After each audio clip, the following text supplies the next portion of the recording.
E vamos agora à entrevista do dia com Maria Lídia Flandoli.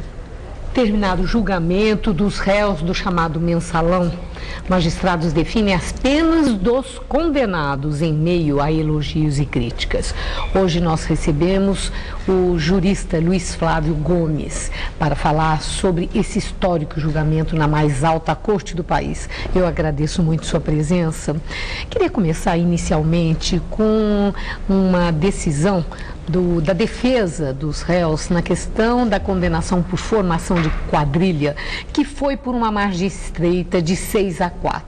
Eles vão entrar, se não é que já entregaram, os embargos, porque se forem acatados, eles querem um novo julgamento. O senhor entende que após a conclusão desse julgamento no Supremo Tribunal Federal, cabe um novo julgamento por essa razão? Em primeiro lugar, Maria Lídia, eles vão entrar com embargos de declaração, praticamente todos os réus. E isso é julgado rapidamente, porque o embargos de declaração é só para aclarar uma dúvida, um ponto, outro, que não ficou muito explícito e tudo.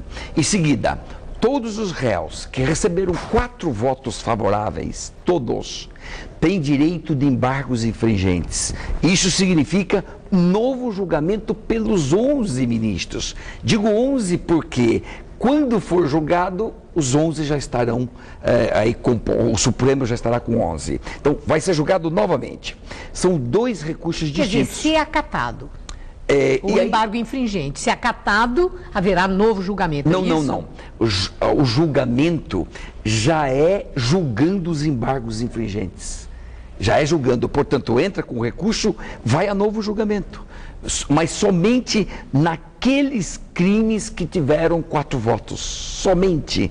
E foram poucos, não foram tantos, não. Há umas 3 ou 4 crimes em que isso se deu. Isso é ágil, esse procedimento todo, ou vai ter a mesma demora desse longo julgamento que a agilidade depende do relator do caso. O relator, nesse instante, é Joaquim Barbosa, mas ele assume a presidência do Supremo dentro de poucos dias. E aí, normalmente, a relatoria passa para outro ministro.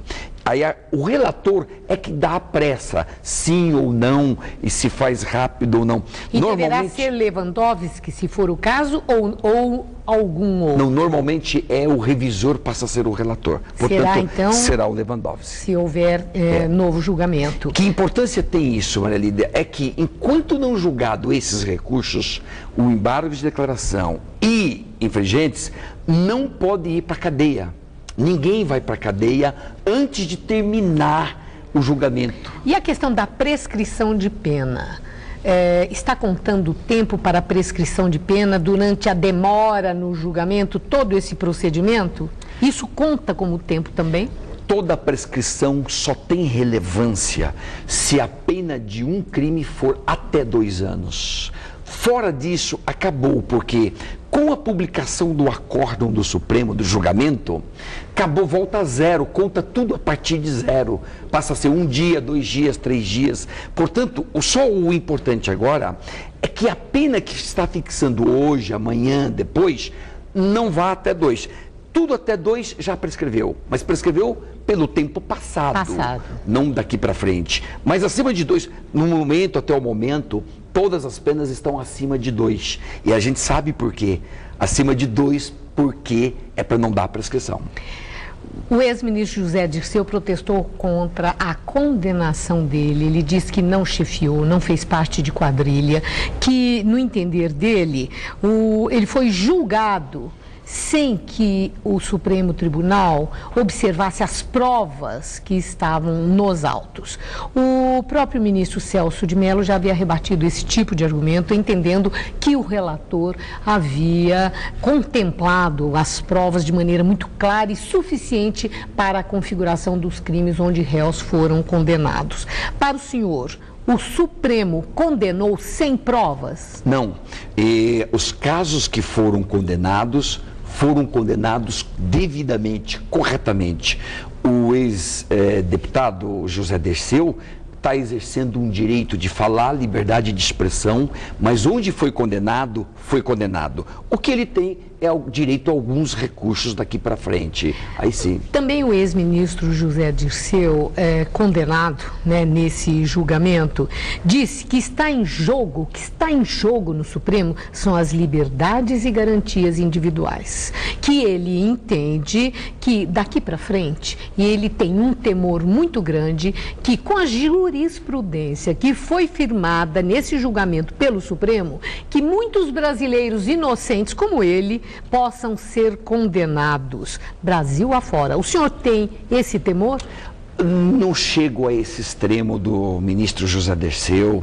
A jurisprudência do Supremo é relevante e vai interferir nos casos futuros, isso é verdade, mas o que ele tem de direito que dá para discutir é embargos infringentes e, eventualmente, algum recurso para a Corte Interamericana, porque não deu o duplo grau de jurisdição. É só o que ele pode discutir. No mais, é aceitar a decisão democrática, país democrático é assim.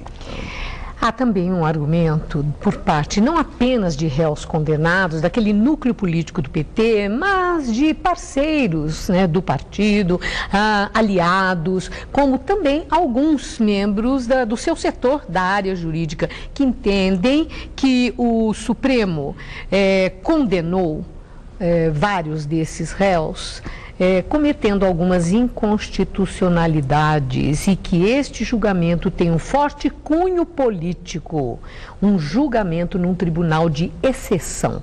Bom, eu não concordo que o tribunal seja de exceção, tem um forte cunho político, é verdade, que a mídia teve influência no julgamento, é verdade, que foi a mídia que colocou esse caso em pauta, é verdade. Mas influência como? Na cabeça dos magistrados, na decisão? A mídia, quando toma um posicionamento, ela interfere na opinião pública. E a opinião pública acaba servindo de fonte de pressão para os juízes. Logo, é possível que um ou outro magistrado tenha se submetido a essa fonte de pressão. Porém, como o julgamento é coletivo, são 10 votos, digamos que um tenha sofrido interferência, está legitimada a decisão da maioria. Portanto, aí não é julgamento de exceção, não é nada. Tem que respeitar o que o Supremo decidiu, porém eles têm alguns direitos. Os direitos que eles têm vão buscar e vão lutar por eles no Brasil e fora do Brasil. É justo que busquem seus direitos. No mais, é aceitar a decisão como está e tem que cumprir decisões do Supremo. Muito obrigada.